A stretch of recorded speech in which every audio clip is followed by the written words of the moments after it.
हम लोग जान गए कि दर्पण कितने प्रकार के होते हैं। तो देखिए, हम लोग जान गए गोलीय दर्पण 2 प्रकार के होते हैं।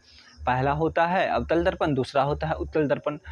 तो उत्तल दर्पण या अवतल दर्पण, देखिए अवतल दर्पण किसे कहते हैं? तो जिस दर्पण का परावर्तक सतह जो होता है अंदर की ओर धंसा हुआ होता है, जिसका परावर्तक सतह अंदर की ओर धंसा हुआ होता है। अब बाहरी भाग रंजित किया हुआ होता है, यानी रंगा हुआ होता है। तो इस प्रकार के दर्पण को हम लोग क्या कहते हैं? अवतल दर्पण। जिसका परावर्तक सतह अंदर की ओर धंसा हुआ हो तथा बाहरी भाग रंजित किया हुआ हो, उसे अवतल दर्पण कहते हैं। और जिसका परावर्तक सतह कैसा हो, ये जैसे परावर्तक सतह हो गया, ये जैसे हम अपने हाथ को मान लेते हैं कि ये तलवा मेरा परावर्तक सतह है, तो अवतल दर्पण में क्या हो जाएगा? ये इस तरफ हो जाएगा। इसका परावर्तक सतह जैसे देख लिए अंदर की ओर धंसा हुआ है तथा बाहरी भाग कलर किया हुआ है, तो ये अवतल दर्पण हो गया। इसी में अगर उत्तल होता तो इसका परावर्तक सतह इस तरह से उभरा हुआ होता है, ऐसे उभरा हुआ होता है। इसका परावर्तक सतह इस प्रकार से उभरा हुआ होता तथा बाहरी भाग क्या रहता? रंजित किया हुआ रहता। तो इसको हम क्या कहते हैं? उत्तल दर्पण।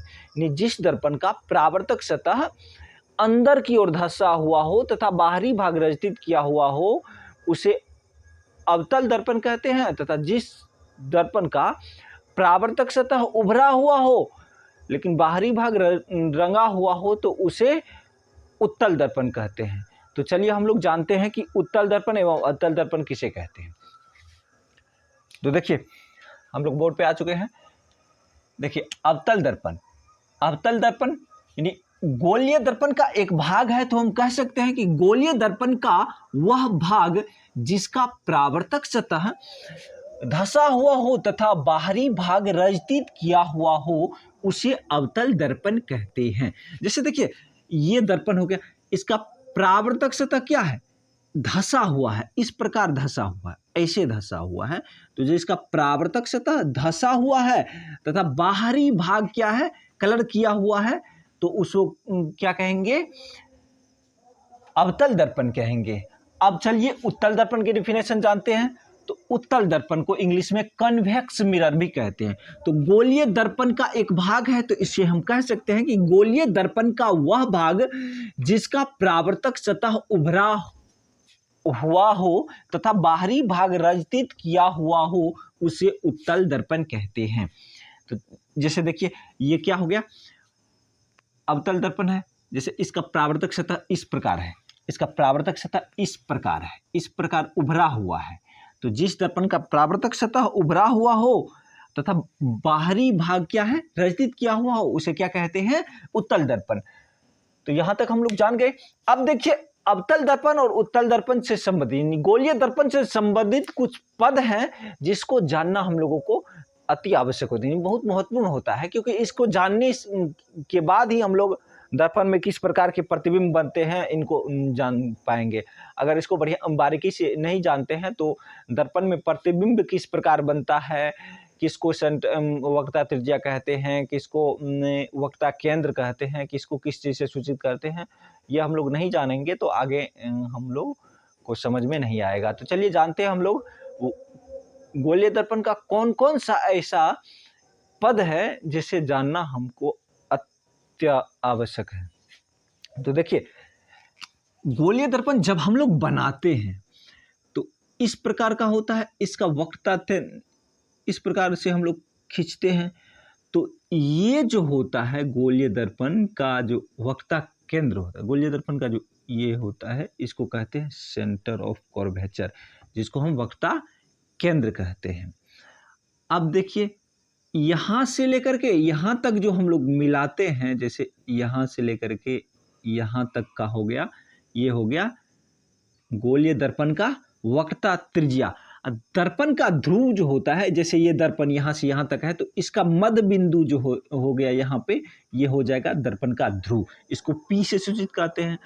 प्रधान अक्ष होता है वक्रता केंद्र सी और दर्पण के ध्रुव पी को मिलाने वाली जो ये रेखाएं होती है, इसको कहते हैं प्रधान अक्ष। प्रधान अक्ष कहते हैं। ये ध्रुव पी हो गया, वक्रता केंद्र सी हो गया, ये हो गया रेडियस ऑफ कर्वेचर, यानी वक्रता त्रिज्या हो गया, जिसको हम लोग क्या कहते हैं, आर से सूचित करते हैं, कैपिटल आर से सूचित करेंगे। तो चलिए इनकी परिभाषा को हम लोग बारीकी से जानते हैं। यहाँ गोलीय दर्पण से संबंधित 4 पद थे। पहला था ध्रुव, जिसको इंग्लिश में पोल कहते हैं। दूसरा था वक्रता केंद्र, जिसको हम लोग इंग्लिश में सेंटर ऑफ कर्वेचर कहते हैं। तीसरा था वक्रता त्रिज्या, जिसको इंग्लिश में हम लोग रेडियस ऑफ कर्वेचर कहते हैं।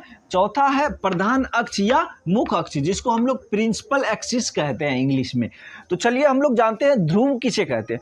ध्रुव यानी दर्पण के मध्य बिंदु को दर्पण का क्या कहते हैं, ध्रुव कहते हैं। इसे P से सूचित किया जाता है, ये P द्वारा लिखा जाता है, P द्वारा रिप्रेजेंट किया जाता है। वक्रता केंद्र, गोलीय दर्पण जिस खोखले गोले का भाग होता है उस गोले के केंद्र को दर्पण का वक्रता केंद्र कहते हैं। वक्रता केंद्र को जो है C से लिखा जाता है, वक्रता केंद्र को C द्वारा लिखा जाता है, C के द्वारा रिप्रेजेंट किया जाता है। वक्रता त्रिज्या, यानी गोलीय दर्पण जिस गोले का भाग होता है उस गोले के त्रिज्या को वक्रता त्रिज्या कहते हैं। इसे कैपिटल R द्वारा लिखा जाता है। प्रधान अक्ष के बारे में हम लोग जान लेते हैं। प्रधान अक्ष किसे कहते हैं, तो प्रधान अक्ष का जो डिफिनेशन हो जाएगा, प्रधान अक्ष ये हो जाएगा वक्रता केंद्र C और ध्रुव P को वक्रता केंद्र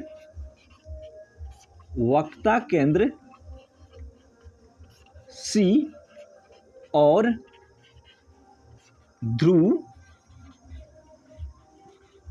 P को मिलाने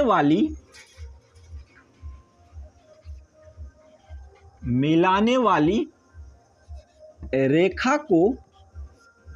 रेखा को प्रधान अक्ष कहते हैं। प्रधान अक्ष कहते हैं। अगर यह वीडियो आप लोगों को, यहाँ तक हम लोग पढ़ चुके हैं, अगर यह वीडियो आप लोगों को अच्छा लगा है तो वीडियो को लाइक करें, चैनल को सब्सक्राइब करें, ताकि लेटेस्ट आने वाले वीडियो का नोटिफिकेशन सबसे पहले आपको पहुंचे। तो इसी के साथ हम अपने क्लास को यहीं एंड करते हैं। जय हिंद, जय भारत।